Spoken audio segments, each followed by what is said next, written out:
My name is Alwin Paul, and I'm the Structures Subsystem Lead for the Lunar team, which is our GLXP team.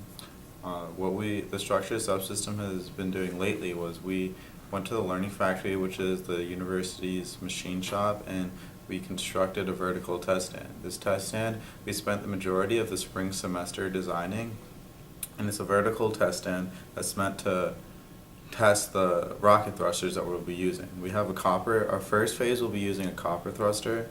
This thruster we won't actually be using on the payload or any of the prototypes. This copper thruster was actually built by one of our team members. It only has about 1 Newton of thrust, which is significantly less than the thruster itself weighs. So it's actually incredibly inefficient, but by using this copper thruster in the early tests, we get ourselves acquainted with the procedures and all the instrumentation of doing rocket tests. So that's the first phase, and the second phase will be using another thruster that we will be acquiring from NASA. That thruster will likely be using on our upcoming prototype, which myself and the rest of the team have been doing a lot of documentation, starting to put out the design plan for that, but we haven't really started constructing any of the designs for that yet. The vertical test stand is a test stand for the rockets. The reason that's vertical is so that the propellant won't pool inside of the combustion chamber or any other parts of the rocket. So if there was pooling, that could cause hazardous results that might end up damaging some of the expensive equipment, such as the propulsion manifold that will be on and very close to the test stand itself. Along with that, we have been preparing for our test readiness review, because before we actually start these tests, we had to go through 3 different review processes that we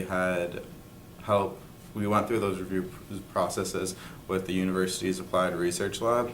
We had a preliminary design review, a conceptual design review, and now the test readiness review is coming up.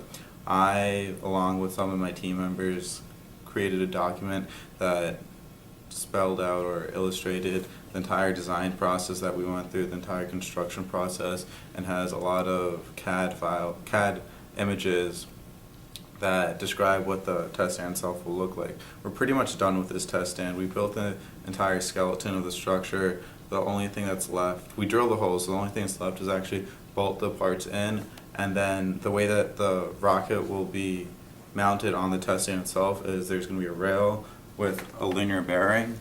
On top of this linear bearing will be an interface plate that we're going to have to bolt holes inside of that so that we could bolt the rocket itself. We'll be using we're going to be using more than one thruster on this test stand itself, so the interface plate is going to go through a lot of changes where we'll be bolting different holes in different places, a different amount of holes. The first holes we'll be drilling will be for the copper thruster. After we finish that, we'll be drilling holes for width so that these can be attached, because what we're going to be doing with these is we're going to be putting the NASA thruster inside of here, and then that's going to be mounted onto the interface block that will be attached to this, and that's how we will have the rocket itself attached to the test stand, so we could have measurements done on it from the load cell and all the instrumentation that will be included in the test stand.